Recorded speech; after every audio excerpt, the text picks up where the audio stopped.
और जो संसार में रहते हुए भी माया से मुक्त हो गए वो महात्मा हैं, और जो माया को भी अपने सारे पर नचा रहे हैं वो परमात्मा है। तो परमात्मा और जीवात्मा के बिचौलिया ये महात्मा ही हैं।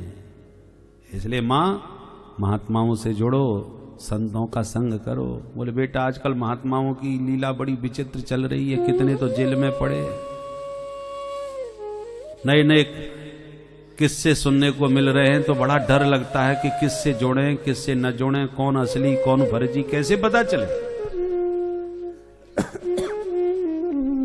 तब कपिल भगवान कहते हैं मां, केवल किसी साधु महात्मा को वेशभूषा से ही संत नहीं मान लेना चाहिए।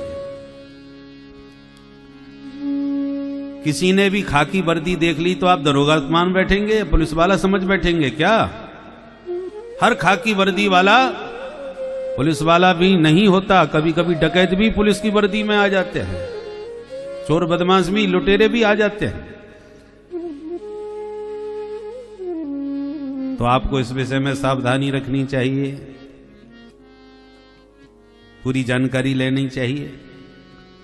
तो साधु की जानकारी क्या लें? पहली बात, परंपरा प्राप्त साधु होना चाहिए। दूसरी बात, साधुता उसके जीवन में आनी चाहिए। साधु में साधुता हो।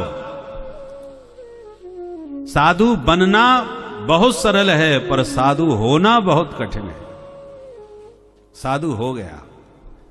साधु वेशभूषा के साथ साथ स्वभाव भी होता है। साधु स्वभाव,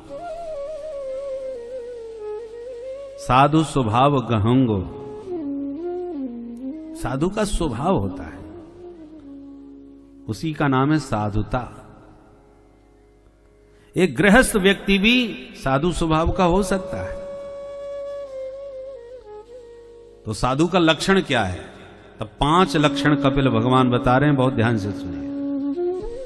इन्हीं लक्षणों से संत को पहचानना चाहिए। तितिक्षवः कारुणिका सुहृदः सर्वदेहिना अजात शत्रवः शान्तः साधवः साधुभूषण। ये साधुओं के आभूषण हैं। पहला आभूषण है तितिक्षवः। साधु तितिक्षु होता है।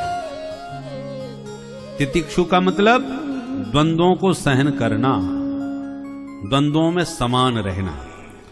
कभी संतों का बड़ा सम्मान होता है, बड़ी मालाएं पहनाई जाती हैं, आरती उतारी जाती है, चरण धोए जाते हैं, जय जयकार लगती है, पर उस जय जयकार से वो गदगद नहीं होते, बहुत प्रसन्न नहीं होते। परंतु कभी कभी दुष्टों के बीच में फंस के बेइज्जती भी बहुत होती है। तमाम संसार के लोग उनका उपहास भी उड़ाते हैं। कोई दाढ़ी पर हाथ घुमा कहेंगे महाराज जी असली है कि ऐसी नकली लगा रखी है। कोई कहता है ये 101 नंबर की प्लेट माथे पर लगा करके कहां घूम रहे हो। कोई कहता है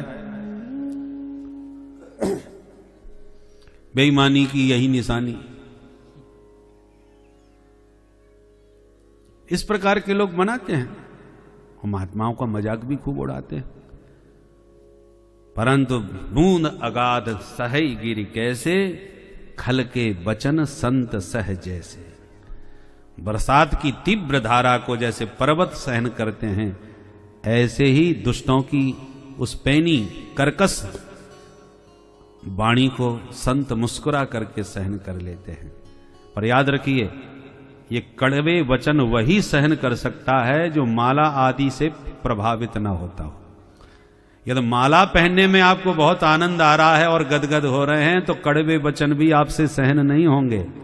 और माला आदि के द्वारा किया हुआ सम्मान यदि आप सह जाते हैं, उसका कोई प्रभाव आपके चित्त पर नहीं पड़ता, तो अपमान के इन वचनों का भी कोई प्रभाव आपके ऊपर नहीं पड़ेगा। ऐसा नहीं कि मीठा मीठा खाओ और कड़वा कड़वा थो। मीठा कड़वा दोनों बराबर। यह है द्वंद्वों की सहनशीलता, इसी का नाम है तितिक्षा। ये पहला लक्षण साधु का है। दूसरा कारुणिका, उसमें करुणा बहुत होती है, बड़े कृपालु स्वभाव का होता है। दूसरे का कष्ट वो कभी देख नहीं सकता, भले ही स्वयं को कष्ट हो जाए। एक महात्मा नदी में स्नान कर रहे थे, एक बिच्छू बहा चला जा रहा था धारा में नदी की। बाबा को दया आ गई कि बेचा कहीं जाके मर जाएगा, तो महात्मा ने हाथ पर उस बिच्छू को उठाया कि बाहर निकाल लूं। जैसे महात्मा ने हाथ पर लिया, उसने तुरंत डंक मार दिया। महात्मा का हाथ कांप गया और बिच्छू पानी में गिर गया। बहने लगा तो महात्मा ने फिर हाथ लगाया, अरे जी तो बहा जा रहा है, तो फिर उठाया।